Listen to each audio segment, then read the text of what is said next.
So I've never did a video like this in my life. I've never in my life did my top 10 players of all time. Never did it. And I do want to be clear. So in this video, we're going to do the 10 best players that I've seen, meaning we're grading guys on at their peak. These are the 10 best players of all time. These are the guys where they're just undeniable talents. What they brought to the game of basketball when they were at their best, it's just better than what I've seen. This is not a top 10 careers of all time video. We're going to actually do that. I am going to do a top 10 careers of all time video, but this is not the case. I wanted to go through the history of the game of basketball and give y'all, and mind you, I'm 27, not that old of a guy, but I studied the game of basketball, specifically at the professional level, and I thought it would be cool for the first time in my career, my life, to do a top 10 players of all time. I want you guys to know where FERRO's head is at. You get to know the guy behind the videos, man, and I think this is going to be a fun experience for everyone. Please, y'all know we encourage you guys to give your list as well. You know, I want to hear from you guys. I checked my comments. Let me know what your top 10 lists are of all time. I think this is going to be fun. Let's get into it. I don't want to waste any more time. At number 10, I know. It's a little bit of an asterisk, but it is what it is. I have two guys. This is the only time I'll ever do this. I got Wilt Chamberlain / Bill Russell. I'm going to let you take your pick because I go back and forth. Here's the thing. Wilt Chamberlain dominated the NBA statistically, but Bill Russell beat up on Wilt Chamberlain. So which one do you take? Bill Russell's got the rings to show. Wilt Chamberlain's got all the other stats in the books, the 100-point games, the big rebound games. It's a tough decision. So for me, it's either Wilt or Bill. Obviously, when I go back in time and try to watch footage of these gentlemen, there's not a lot to grasp from. It's the freaking 50s and 60s, so the footage is not that great as it is.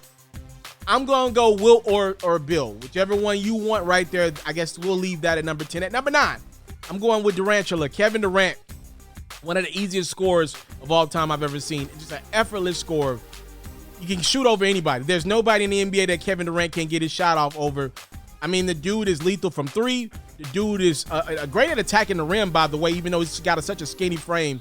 Great at the free throw line, so you can't foul him. There's no weaknesses in his game offensively. Over the last few years, his defense has came a long way. He can make big plays. For me, the reason why Durant's not higher on my list is simply because of the mental component. Durant's needed help from other guys to win at the most elite levels, a la going to the Golden State Warriors. But for me, his game is great enough as an offensive talent to be number 9 on my list. At number 8, I'm going with Larry Bird. You know, obviously, I was not born for all of Larry Bird's career, but I was able to get some good film on him. Around the 80s, that's when the footage started to get some color in it. If you go back and watch some of those throwbacks, Larry Bird could do it all. You know, this dude was an incredible three-point shooter, tough, trash talk you, and could rebound the basketball, by the way. This dude was great in his 3 championships for Larry Legend. Like, I can't ignore this man. At his peak, he was greatness personified. Larry Legend had to make the list. At number 7, I'm going with Tim Duncan of the San Antonio Spurs. Obviously, I know he played under Greg Popovich, but have you seen Pop's legacy following the Duncan era? It ain't been that good. Tim Duncan had incredible moves, post player, probably the greatest post player of all time, you know, maybe outside of Kareem. That call-in glass shot from around 16 to 18 feet was just unguardable. You know, Duncan's got the rings to back it up, you know, the toughness. He just kind of came and went. This man left a legacy. When you go back and look in time, when you think about the Allen Iversons of the world, the Tracy McGrady's of the world, even my guy Kobe, when you look back in their era in the early 2000s and think, man, these were some great talents. How come some of these guys didn't win more? Only Kobe was really the only guard to get rings in this era consistently. Tim Duncan is the reason why. Go ask Kevin Garnett what they thought about Tim Duncan. They'll tell you this dude was a cold-blooded killer. He was quiet, but he was an assassin at that. That's why he makes my list at number 7. At number 6, I'm going Irvin Magic Johnson. I mean, this dude could control the game of basketball by passing it. Like, do you understand what I'm saying? Don't get me wrong. He turned himself into a decent scorer, but his gift was his basketball IQ in the form of passing the basketball. He was Showtime. He was box office personified. Man came into a a league and started. And in his first year, he competed at an elite level, had to play center. It didn't faze him. Earvin Magic Johnson is a big inspiration to the LeBrons of the world and other great players that we see in our game today. Just because his mindset was always get others involved. He is one of the greatest basketball players of all time. And he won at an elite level. We don't bring that up enough. Dude got rings, right? Back it up. At number 5, I'm going with Magic's teammate, Kareem Abdul-Jabbar. That hook shot was undeniable. You know, some people will have Magic over Kareem, and I get that. For me, though, man, looking at Kareem, again, we're not doing careers in this video, but dang, like every phase of Kareem's life, he won. Like, he was great every darn where. Won a championship in Milwaukee that people don't bring up enough. Then obviously went to Los Angeles and had a lot of success. This dude was just dominant. He's the second greatest center I've ever seen. Nothing you could do to stop this guy. He leads the NBA in all-time career points. Obviously, that means at his best, he was unstoppable. Pretty good rebounder. Not a great one, but pretty good rebounder as well. Kareem Abdul-Jabbar, number 5 on my list. At number 4, we're going another Laker here. Shaquille O'Neal. This is the best, most dominant center I've ever seen in my life. Shaquille O'Neal is, and I'll tell anybody this, I've never seen anything like him. Like, I don't care who you want to name after Shaq. I've never seen anybody dominate a game like Shaquille O'Neal. Never. Never. There were rules created to stop Shaquille O'Neal in his prime. Literally was a walking 30 and 15. And Shaq was a slept-on defender. When his body was in pretty good shape, he could go get you 3-4 blocks in any given game. Yo, in Shaq's Orlando days, he was dribbling up and down the court. And I would think at his peak probably was somewhere in Los Angeles when he was winning finals MVPs against Philly and Indiana. Somewhere around there, I would guess, was probably Shaquille O'Neal's peak. He was unstoppable. He made the free throws when it counted the most. Shaquille O'Neal, most dominant player I've ever seen in my life. Seriously, he's just incredible dominant. At number 3, I'm going, and I know this is going to shock some people, man. Woo! I'm going to get some backlash for this one. I'll go LeBron at 3. LeBron James, when we talk about careers, I'll have LeBron James at number 2 on that list, so there's a little spoiler. But we're not talking about careers right now. We're talking about at their peak, who's the best I've seen. LeBron James is the 3rd greatest basketball player of all time. When you combine what Magic Johnson was able to do, who is number 6 on my list, and when you combine the fact that LeBron will one day pass Kareem Abdul-Jabbar in scoring, who's number 5 on my list, when you combine the fact that LeBron James' his strength can remind you of Shaq, who's number 4 on my list. I mean, LeBron is incredible. His IQ is off the charts. His ability, his durability, oh my goodness, his athleticism at his peak, which I believe LeBron probably was at his greatest individually, probably around 2016, 2017, I think was the greatest version of LeBron, just all facets of the game. Athletically, I think his peak was around the end of Miami, but I think overall, like his probably best version of himself was right around 16, 17 when he was back in Cleveland. This man, the only flaws in his game, honestly, were like the free throw line, and sometimes you wanted LeBron to take some clutch shots down the stretch. That's the only flaws in his game. Like, this dude is one of the greatest of all time. There's nothing that LeBron wasn't pretty much good at outside of free throws. Like, look at what I'm saying. He could score the basketball. He could defend at an elite level. He can be your point guard. He can play every position on a basketball court. Like, that is greatness personified as King James. He's number 3 on my list. Now, I'm going to get a lot of backlash. I'm putting Kobe over LeBron. If you would have asked me this question 2 weeks ago, I would have put LeBron over Kobe. I'm talking about talent that I've seen, the best players I've ever seen in my life. I changed my mind 2 weeks ago. And I have a whole video about that more. We talk about why I changed my mind. But just to kind of summarize here, I love Kobe's mentality. Guys were more afraid of Kobe than when they were with LeBron. I've talked to former NBA players. They say Kobe was better than LeBron. Guys that played with both of them.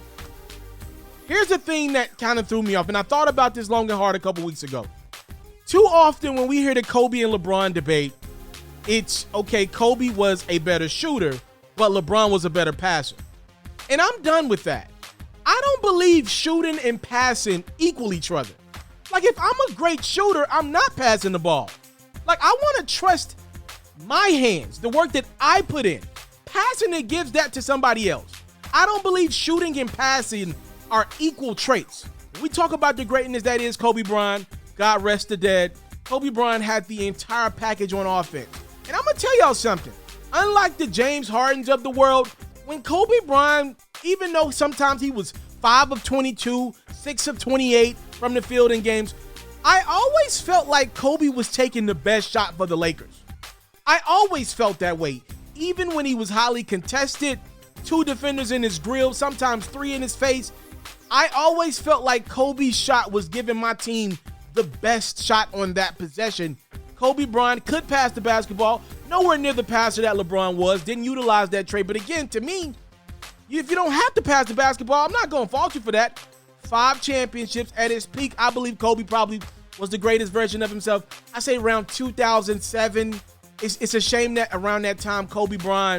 because you knew Michael Jordan was going to find a way to win. And to me, that's why he is the greatest basketball player of all time. That is my list of 10. I think it's an incredible list. Shout out to everybody that made it. I have the ultimate respect and appreciation for these gentlemen and what they've given the game of basketball. And I sleep good at night with my list. Let me know yours in the comment box below. I finally did it, man. Finally knocked that bad boy out.